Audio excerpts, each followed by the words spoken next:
الخطبة الرابعة لشهر ذي الحجة في وداع العام. الحمد لله الذي جعل الشمس ضياء والقمر نورا وقدره منازل لتعلموا عدد السنين والحساب. والحمد لله الذي جعل الليل والنهار خلفة لمن أراد أن يذكر أو أراد شكورا. وأشهد أن لا إله إلا الله وحده لا شريك له، له الملك وله الحمد ومنه المبتدأ وإليه المنتهى والمآب. وأشهد أن محمدًا عبده ورسوله أفضل من تعبد لله وأناب، صلى الله عليه وعلى آله وأصحابه ومن تبعهم بإحسان إلى يوم الحساب وسلم تسليما.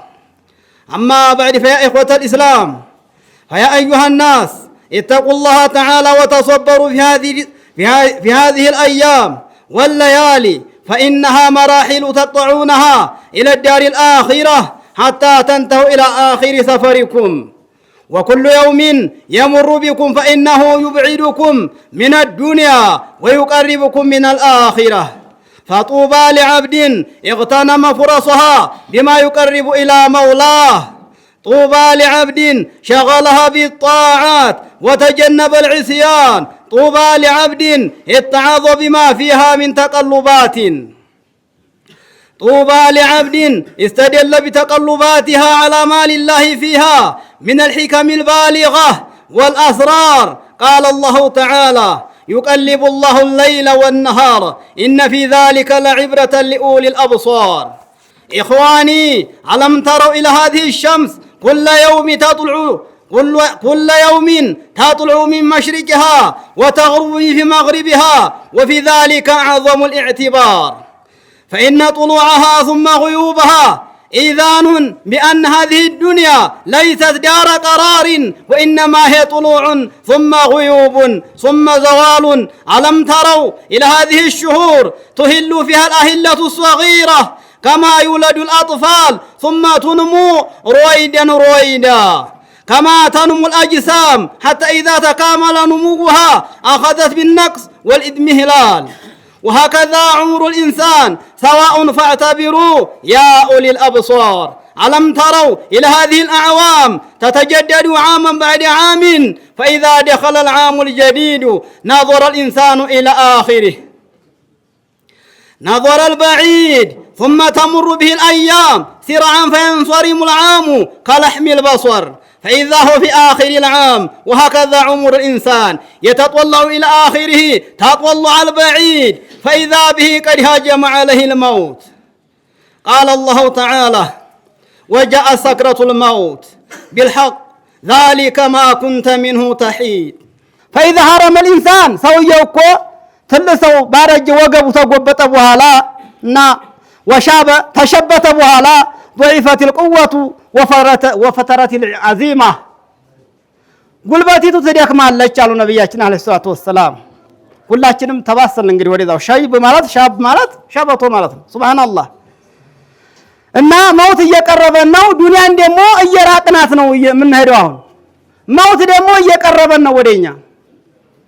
ዱንያን ደግሞ እየራቅናት የመጨረሻ ጉዟችን መውት ስለሆነ ኻቲማችንን አላህ ያሳምረው። وفي الصحة نشاط وانبساط። ሰውየው ደግሞ ጤና ተሆነ ደስተኛ ይሆናል። በቃ ምርቃና ይኖረዋል። ጤናማ ሰውና ህመምተኛ ሰው አንድ አይደለም። ዒባዳ ላይ ነሻጣ የሚኖረው ጤና ያለው ሰው ነው። አለበለዚያ ህመምት አለ። በጣም የሶብር ባልተቤት መሆን ያስፈልጋል ማለት ነው። እንኳን አሞን እንዲሁም እየተልመጠመጥን ነው። فإذا مرض الإنسان ሰውየው እኮ በታመመ ጊዜና ኢንሐጦ ነሻጡሁ ምርቃናው ይቀነሳል። በቃ ይታበሳል አሉ። ምርቃናው ይወገዳል፣ አይኖረውም። አህለ ሶብር የሶብር ባልተቤት ትቀሩ። ወዷቀት ነፍሱ ጥብብ ትላለች። በቃ ሰውየው ህመምተኛ ተሆነ አይደል? አሁን እኛ እስር ቤት ሆነን ቢዚ ሆነናል በህምና በገም።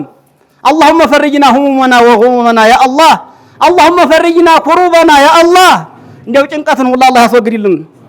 እና ወጧቀት ነፍሱ ወሰቁለት عليه الاعمال ስራዎች በሱ ላይ የህመም ባልተቤት ተሆነ ሰውየው ስራዎች ይከብዱታል። وفي الغنى راحة ሰውየው ደግሞ ገንዘብ ታለው ጤና ካለው ደስተኛ ይሆናል እረፍት ራሱ ያገኛል ማለት ነው ወፈራሁን ጊዜውን ራሱ ይጠቀምበታል ጧሊበ ዱንያ ታልሆነ ሁበ ዱንያ ታልያዘው فإذا افتقر الإنسان ሰውየው ዲሃ በሆነ ጊዜና اشتغل بطلب العيش لنفسه ለራሱ የሚበላው የሚጠጣውን በመፈለግ ቢዚ ይሆናል አሉ ነብያችን አለይሂ ሰላቱ ወሰለም والعيال ለቤተሰቦችም ደግሞ ቀለባቸውን ልብሳቸውን ለማልበስ ቀለባቸውን ለማብላት ቢዚ ይሆናል ያ ተሆነ የአኺራውን ጉዳይ ይረሳዋል ማለት ነው وفي الحياة ميدان فاسح لصالح الأعمال እንግዲህ በህይወት እንዲያለን ነው መልካም ስራ መስራት ያለብን فإذا مات العبد يا الله ባሪያ በሞተ ጊዜ ነው ረሱሉ انقطعت عنه أوقات الإمكان سبحان الله ተቋረጠች አሉ ምንድን መልካም መስራትን የምታስመችብን ጊዜ አበቃች سبحان الله انقطعت عنه أوقات الإمكان إنا لله وإنا إليه راجعون እኛውን ተስጅል ለመውጣት እንጨናነቃለን ታስር ቤት ለመውጣት ማለት ነው سبحان الله والله ለህዱ ጉዳይ ነው የሚያስጨንቀው በጣም ማለት ነው عباد الله አሉ ረሱል ሰለላሁ ዐለይሂ ወሰለም እናንተ የአላህ ባሮች ሆይ اعتبروا ما بقي من أعماركم አስተንትኑ እዩ እስዩት ما بقي የቀረው من أعماركم بما مضى منها واعلموا ባለፈው ሀያታችሁ ምን ሰርታችኋል አሉ ረሱል ሰለላሁ ዐለይሂ ወሰለም አሁን አስዋቦቹ እርሚያቸው አጭር ነው ግን በዛች በትንሽ አመታት ውስጥ ሱብሃንአላህ ብዙ ኸዋሪቅ ነገር ነው የሰሩት ኢና ሊላሂ ወኢና ኢለይሂ ራጂዑን እኔ አሁን 42ኛ አመቴ ነው ምንም ውስጥ የለሁም والله ሱብሃንአላህ ኢና ሊላሂ ወኢና ኢለይሂ ራጂዑን አነ ኩል አት ቀሪብ ወዕለሙ ወቃሉ ነብዩ አለይሂ ሰላቱ ወሰለም አነ ኩል አቲን የሚመጣ ነገር ሁሉ ቀሪቡን ቅርብ ነው አሁን እኛ 20 አመት ተፈርዶብን 15 አመት 30 አመት ያላህ ፍርድ ያለ የሰው ፍርድ ነው ይደርሳል ይሄና ተሆን ቅርብ ነው የሚመጣ ነገር ሁሉ ቅርብ ነው አሉ وان كل موجود منكم ተናንተ የተገኘ ሁሉ ዛኢሉን ፈቂድ ተወጋጅ ነው ጠፊ ነው ናሉስ ነብያችን አለይሂ ሰላቱ ወሰለም فابتدروا الاعمال الصالحه መልካም ስራዎችን በመስራት ተጣደፉ አሉ ረሱል አለይሂ ሰላቱ ወሰለም قبل الزوال ተመወገር በፊት ተዱንያ ዓለም ወዲ ዓለም البرزخ ተምህር በፊት ማለት ነው اللهم فرج همومنا وغمومنا يا الله اللهم فرج كروبنا يا الله يا مفرج الكروب الله اللهم اجعلنا من الغالبين ولا تجعلنا من المغلوبين الله اللهم اغفر للمؤمنين والمؤمنات اللهم اغفر للمؤمنين والمؤمنات والمسلمين والمسلمات يا رب العالمين اللهم ارزقنا حجا مبرورا وسعيا مشكورا وذنبا مغفورا وعملا مقبولا وتجارة لن تبورا وولدا صالحا وامرأة صالحة يا رب العالمين والسلام عليكم ورحمة الله وبركاته